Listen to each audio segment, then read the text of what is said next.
Hello, എല്ലാവർക്കും ഫൈഹാസ് വേൾഡിലോട്ട് സ്വാഗതം. അപ്പോൾ എൻ്റെ തോട്ടത്തിലെ പുതിയ ഒരു അതിഥിയെ പരിചയപ്പെടുത്താനാണ് കേട്ടോ ഇന്നത്തെ വീഡിയോ.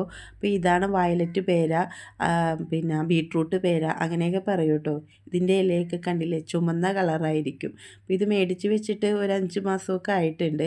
അപ്പോൾ ഇതിൽ കായ പിടിക്കാനായിട്ട് 2 വർഷം പിടിക്കുമെന്നാണ് പറഞ്ഞത്. അപ്പോൾ അതുകൊണ്ട് ഞാൻ വലിയ ശ്രദ്ധയൊന്നും കൊടുത്തിട്ടുണ്ടായില്ല.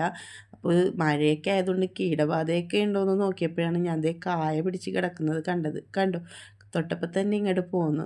അപ്പോൾ ഇത് കുറേ ആയി ഇത് ശ്രദ്ധിച്ചിട്ടുണ്ടായിരുന്നില്ല. അപ്പോൾ അതുകൊണ്ട് തന്നെ കേട് വന്നെന്ന് തോന്നുന്നു. എന്നാലും കുഴപ്പമില്ല, എനിക്ക് ഒരുപാട് ഹാപ്പിയാണ് ഞാൻ. കാരണം 2 വർഷം പിടിക്കുമെന്ന് പറഞ്ഞിട്ട് എനിക്ക് 5 മാസം കൊണ്ട് തന്നെ കായ കിട്ടി. നല്ല മഴയായതുകൊണ്ട് ടെറസിൽ അങ്ങനെ കയറാറില്ല, വെള്ളം ഒഴിക്കേണ്ട ആവശ്യമില്ലല്ലോ. അപ്പം അതുകൊണ്ട് പറ്റിയതാണ്. ഇതിൽ കായ പിടിച്ചത് ഞാൻ കണ്ടില്ലായിരുന്നത്. ഒന്നാമത് ഇത് താഴെയുമായിരുന്നു, കണ്ടില്ലേ, ഇതിൻ്റെ താഴെയായിരുന്നു. അപ്പോൾ പിന്നെ അത് കാണാനും പറ്റിയില്ല. എന്നാലും കുഴപ്പമില്ല, മുറിച്ച് നോക്കട്ടെ. ചീത്തയായാലും കുഴപ്പമൊന്നുമില്ല, ഇനി ഉണ്ടാവുമല്ല. അപ്പോൾ അത് സംഭവം ചീത്തയാണ്. ഇതിൻ്റെ ഉള്ളിൽ കണ്ടില്ലേ, ബീട്രൂട്ട് പോലെ ഇരിക്കും. മധുരമൊക്കെ ഉണ്ട്, എന്നാലും ഞാൻ കഴിക്കുന്നില്ല. കേട് വന്നതായതുകൊണ്ട് കഴിക്കുന്നില്ല. കാണാൻ സാധിച്ചില്ലല്ലോ എന്ന ഒരു ചെറിയൊരു വിഷമവും ഉണ്ട്. എന്നാലും സാരമില്ല, ഇനിയും കിട്ടുമല്ലോ. അപ്പോൾ ഇന്നത്തെ വീഡിയോ ഇത്രയേ ഉള്ളൂ. താങ്ക്